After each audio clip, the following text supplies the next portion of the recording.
बिस्मिल्लाहिर्रहमानिर्रहीम। अस्सलाम वालेकुम दोस्तों। नए आने वाले दोस्तों से गुजारिश है कि सब्सक्राइब करने के साथ साथ घंटी के बटन को भी ज़रूर प्रेस करें ताकि हमारी नई आने वाली मालूमाती वीडियो आप तक आसानी से पहुंच सके। शुक्रिया। तो शुरू करते हैं मुग़ल हिस्ट्री पार्ट 2। अब वहीं से शुरू करते हैं जहां से हमने छोड़ी थी। ये वो ज़माना था जिसमें चंगेज़ खान ने आँख खोली।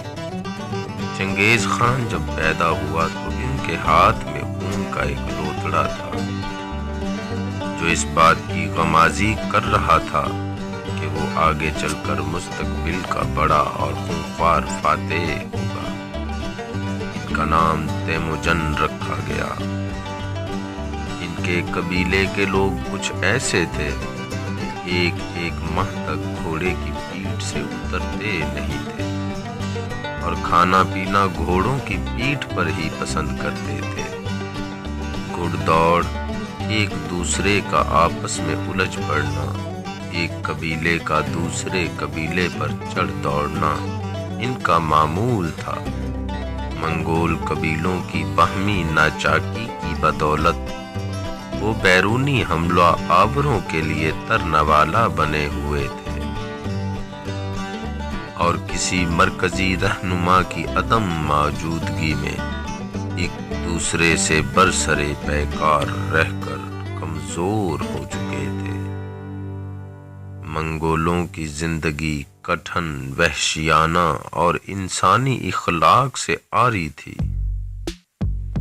जिसकी लाठी उसी की भैंस का असूल ही इनका ज़ाबिता इखलाक था।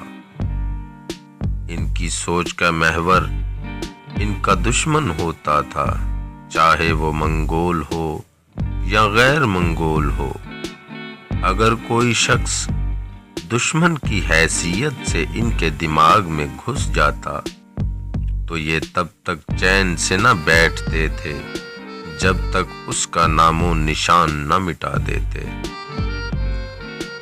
इस मखसूस ज़हनियत का अंदाज़ा इस बात से लगाएं कि ये अपने बच्चों का नाम अपने दुश्मन के नाम पर रख देते थे। जैसे चंगेज़ खान का असली नाम तिमयुजन इसके बाप याजुन कई ने अपने उस बहादुर दुश्मन के नाम पर रखा जिसे इसने इन्हीं दिनों में मगलूब किया था। तिमयुजन सिर्फ 9 बरस का था जब इसका बाप याजुन कई चल बसा।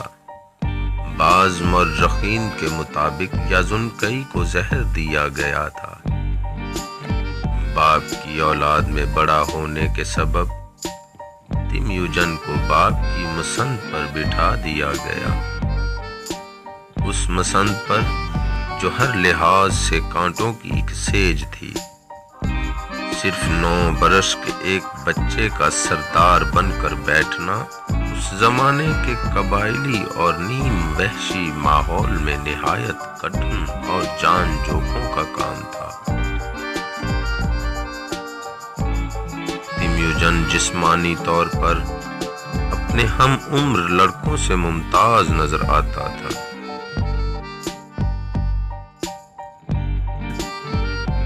उसके शाने हमवार और जिल्द गंदमी मायल थी। आंखों के खानदानी भूरेपन के सबब वो भूरी आंखों वाले मुगल कहलाते थे।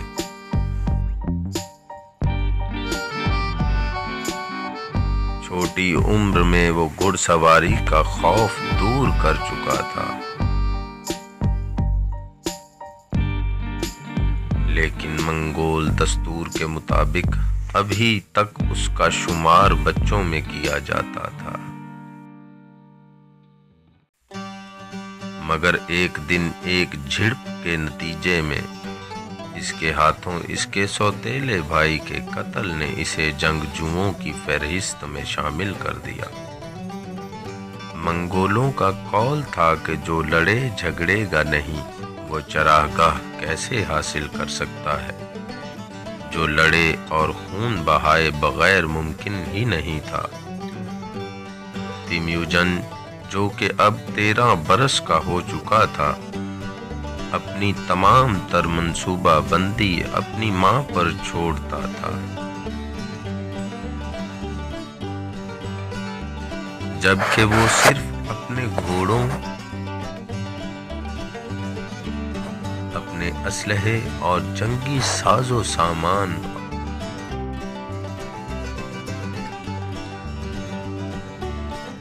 اور زور بازو پر توجہ مرکوز رکھتا تھا، تاکہ وقت آنے پر وہ دشمن کے درمیان بہادری کے جوہر دکھا سکے۔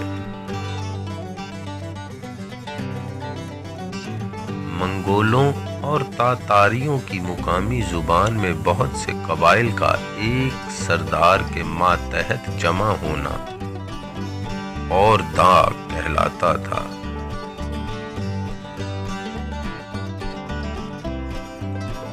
یہ وہی اوردہ تھا جس پر تیمیوجن کے باپ یازنکئی کی بلا شرکت غیر حکومت تھی، اور اس کی سرداری اس کی موت کے بعد اس کے نابالغ لیکن جری بیٹے کو منتقل ہو گئی۔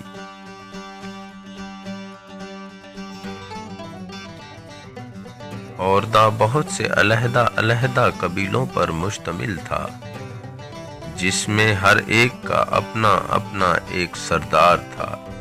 یہ تمام چنگیز خان کے باپ یازنکئی کی قیادت پر راضی تھے، لیکن جب اس کا انتقال ہوا اور وہ اپنے پیچھے 13 برس کا ایک ناتجربہ کار نوجوان چھوڑ گیا، تو کچھ سرداروں کو اس لڑکے کی قیادت کی اہلیت پر شک تھا، چنانچہ وہ بغاوت پر مائل ہو گئے۔ باغی سرداروں میں سے 2 خاص طور پر تصور کرتے تھے کہ قیادت پر صرف انہی کا حق ہے، چنانچہ انہوں نے ایک دوسرے کے ساتھ اتحاد کر لیا اور دوسرے قبائل کو بھی آمادہ کرنے کی کوشش کرنے لگے۔ باغیوں کے ان 2 سرکردہ رہنماؤں کے نام تیچوٹ اور چاموکا تھے۔ تیموجن کا زیر تصرف علاقہ سبزے کے لحاظ سے بہترین تھا، 2 ندیوں کا میٹھا اور ٹھنڈا پانی سے سیراب کرتا تھا، چارہ وافر تھا اور پینے کے پانی کی یہاں کوئی قلت نہ تھی۔ یہ سب خوبیاں اس دور کے لحاظ سے ایسی تھیں کہ جن کی حفاظت کے لیے جنگجوؤں کی تلواروں کی ضرورت تھی۔ بہرحال تیچوٹ اور چاموکا کی سازش کی وجہ سے لوگوں کی اکثریت تیمیوجن کو چھوڑ کر جا چکی تھی۔ تو دوستو، باقی کی ہسٹری انشاءاللہ اگلی بار اپنی دعاؤں میں یاد رکھیے گا۔ والسلام۔